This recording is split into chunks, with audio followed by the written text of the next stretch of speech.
Learning how to love yourself. Welcome back to another episode of Questions for Arian. Can you talk about learning how to love myself? Yes. Now this can be understandably quite confusing for someone. First of all, we live in the emotional dark ages. We live in a time where most people on the planet don't actually know the healthy way to go down emotionally in regards to relationship with themselves and relationship with others. Doesn't mean anyone's bad, just this is the time we live in. Now there have been so many things that have happened in the experiences that you've had in the first part of your life that we call childhood that have specifically taught you to reject parts of yourself. This is where self-hate starts. And in society, there are so many things that point you away from loving yourself, that carry so much shame towards loving yourself. Even little comments like, ooh, look how much you love yourself. Or it could be about someone else, like, oh no, they're like that because they just love themselves. So there are many interactions that we have in our lives that teach us that whoever loves themselves is bad. The people around me are actually speaking badly about people that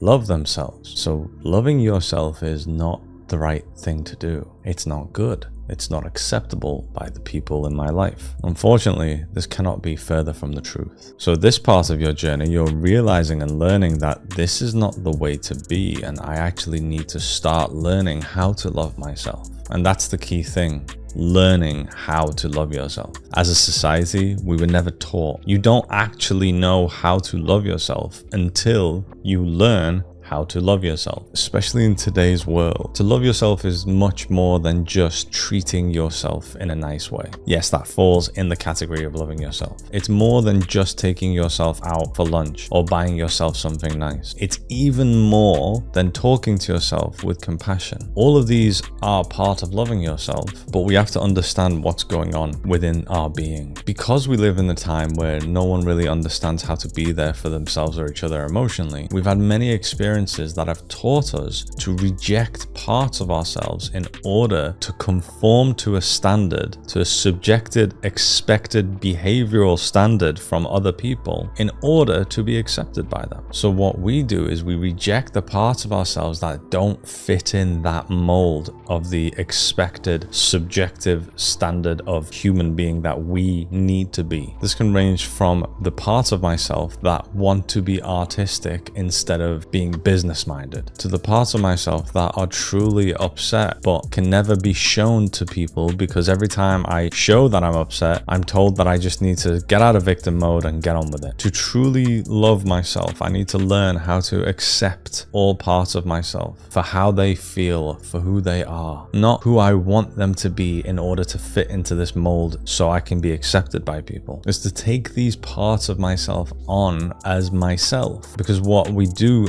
unconsciously is we're constantly rejecting these parts of ourselves. Now, you're not doing anything wrong by doing this. This is a way that we keep ourselves safe. Connection is as important to a human being as food and water for our survival. So in order to maintain that connection with someone else, I have to reject these parts of myself that are not acceptable by the people around me. So it's not wrong what you're doing. It's about becoming aware how you are rejecting parts of yourself. And everyone is doing this unconsciously. There's not one person that isn't doing this unconsciously, because that's how we work as human beings. Once I can get to a place where I'm continuously accepting myself, all parts of myself, taking these parts of myself on, that is one of the most powerful ways to practice self-love, to practice loving myself. This is what emotional healing is. All spiritual and healing paths go towards self-love. You cannot practice any healing or spiritual practices without practicing self-love. And if you are not accepting parts of yourself and taking them in, feeling what they're feeling, meeting their needs, raising self-awareness through this, then we're not really practicing self-love.